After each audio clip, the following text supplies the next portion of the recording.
Hello mga maman sir, gandang hapon sa inyong lahat, no? Isa rin po ba kayo sa may mga sasakyan or motorcycle, no? Na alam naman po natin sa panahon ngayon, no, na medyo mataas yung presyo ng gas or diesel, no? Ngayong araw po, no, may mga tip lang po ako nabibigay sa inyo, no, para po tayo makatipid sa ating sasakyan, no? Ayun, tip number 1 po, no. Bago tayo bumiyahe ng ating sasakyan, no, make sure lang po natin, no, na laging full tank, no. Kapag once na medyo kalahati yung laman ng ating tangke na hindi nagkakalayo po yan sa tangke ng tubig na medyo nainitan, no. Pag once kasi na ginagalaw yung tangke ay yung tubig umaalog, siyempre yung gas natin ganun din yan, no. Speaking pala sa naalog, alam na ng mga expertong bad boy yan. Hindi, joke lang. Ayun, next po tayo, no. Tip number 2 po, no. Ito po ang iniwasan natin sa lahat, no, yung tinatawag na overload, no. Lahat naman po ng sasakyan, mapamotor, mapasasakyan, mapasedan, mapa-SUV, mapa-van or bus, no. Lahat po 'yan may seating capacity po 'yan, no. At saka may nakalagay ng kilograms kung ilan na yung kaya niyang ikarga, no.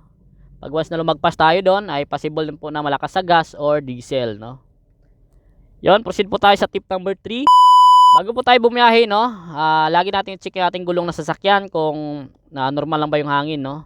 Lahat naman ngayon ng mga gas station halos may mga air checking na kung may ano, no, pwede kayong magpahangin doon, no.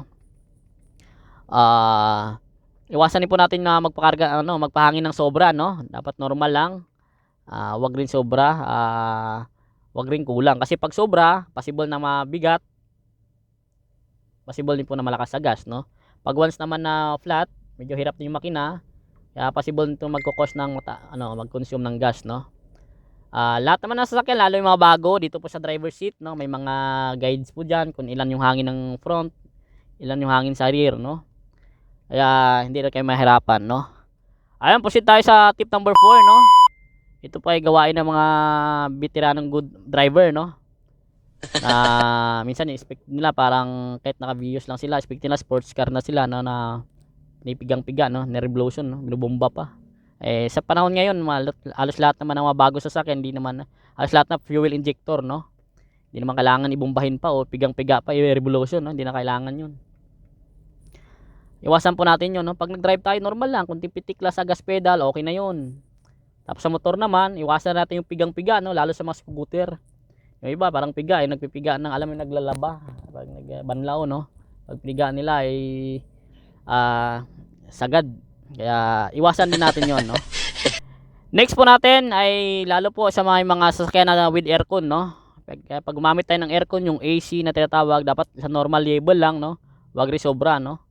Wag natin gayahin yung lamig ng mall, no. Pag nakaramdam na tayo ng lamig sa loob ng sasakyan, goods na po 'yon, no. Kasi pag once nasagad rin yung ating aircon, possible din po na malakas sa gas, no. Siguro alam na rin ng eksperto 'yan, no, sa mga nagda-drive araw-araw, no.